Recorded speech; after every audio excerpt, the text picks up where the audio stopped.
This is HuffPost Live. I'm Ricky Camilleri. After her amazing audition on X Factor a few years ago, Cher Lloyd has been taking the charts by storm with her singles I Want You Back and more recently I Wish, featuring T.I. Joining me right now on HuffPost Live, Cher Lloyd. Hello. Hi. How are you? I'm good, thank you. How are you? I'm pretty good. Thanks so much for coming on here. Thanks for having me. You said this was a big deal. You were a little nervous. Why are you so nervous? You've been doing a press tour for the last 2 days. Yeah, but this place has an amazing setup. It's quite daunting. Really? Yeah. Well, you know, we tweeted out that you were coming on, and your fans have been asking tons and tons of questions. And normally in an interview, I have questions of my own, but I just wanted to give this over to the fans and go through some of these questions they have. Let's let them be the judge here. Nicole Coutajar asks, could you please ask what Sweet Despair is about? Ooh, okay, so I wrote this song a good few months ago now, and it was a very proud moment for me because I didn't actually realise that I could actually write a song on my own. Mm-hmm. And it's one of those songs that I will never tell anyone what it's about. What? Is it because it's not about anything? It is. It's about something so personal. Mm-hmm. And I just feel a bit strange about explaining the exact details. And I think it would be a huge, big deal if I spoke about it. So I'd rather just keep it in and just sing about it. What do you think about the way other people interpret it being about? I feel that that's the beauty of writing a song. Mm-hmm. I mean, you don't have to explain what it's about. I think it's up to the listener to, create their own idea of what the song's about. Mm-hmm. What's the song about again?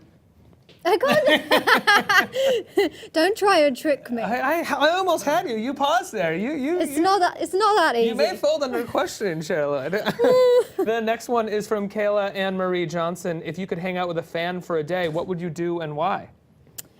I'd like to do something very, very normal, something that I don't get to do a lot of, and that's probably just go out shopping. Mm-hmm. Yeah, just have a normal, nice, relaxed day. Mm-hmm. That would be nice. Yeah, I bet a fan would love that. Yeah. I bet that's what you would want to do. You would want to live the fan's life, and the fan would be like, no, come on, let's go on stage. I want to hang out with all the groupies. You'd be like, no, it's exhausting, please. Exhausting. No. Yeah. The next question is from the same person. They ask, what do you love to do when you have time off? Sort of similar to this. I like to stay in my PJs all day, eat a lot of junk food, and watch really bad daytime TV. Really? What's your favorite daytime TV talk show? I like all the housewife things. Mm-hmm. Just because I think it's hilarious how they have so much money but still have so much to moan about.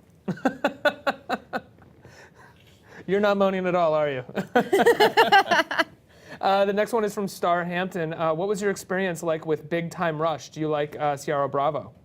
It was a lot of fun. I think also that was very daunting for me, because I'd never actually experienced acting. And it was the type of acting that was very over the top. It's for kids' TV, so it was difficult for me. It was difficult. Yeah. Are you still friends with them and the people that you worked with? I haven't really heard from them. No, I mean, I suppose they're filming every single day. Right. I think I really do appreciate the work and effort that they put into making those shows. You don't actually realise how many days a week that those kids work. So. Is acting, acting tough for them. Outside of that, is acting something that you want to try to do more often, or would you rather stick to singing? I mean, I am open to experience whatever I can experience, but I mean, I'll never really lose sight of the music. That's the core thing. But I love to tap into other, little sections of certain things. It's fun. Yeah, I bet. The next one is from Annette D. Armas. If you could perform for anyone, who would it be? If I could perform for anyone? Yeah. I have a huge love for Dolly Parton. Really? Yeah. Would you want to perform at Dollywood? That would be good. For Dolly Parton at Dollywood? That would be pretty cool. Wow. How long have you loved Dolly Parton? I mean, you're young. It seems to me, how did you get started with Dolly Parton? Who introduced you? I grew up with it. I mean, my parents love her, my grandparents love her. A lot of people in the UK love Dolly Parton. Mm-hmm. They love country music. So I grew up with that and I just really like her. That's so interesting that you like country music so much because I feel like your music now is so much more hip-hop influenced. Yeah. When are we going to see some more country? Because you did just tour with Taylor Swift, or you did some shows with Taylor. Yeah, she invited me to go perform on her Red Tour, and she wanted to sing my song "Want You Back," which was kind of crazy, and I was a bit blown away by that. Yeah, what was it like getting that call? Scary. Right. Very scary, because I'm just starting out. You know, I've been here for about a year and a half now, and I feel like I haven't even scratched the surface. So to be invited by her was a great opportunity, and I obviously wasn't going to say no. Right. You know, and meeting her was kind of scary too, because as we were rehearsing my song, I had to walk down some steps on this ginormous stage, and as I was walking down, I forgot my own lyrics.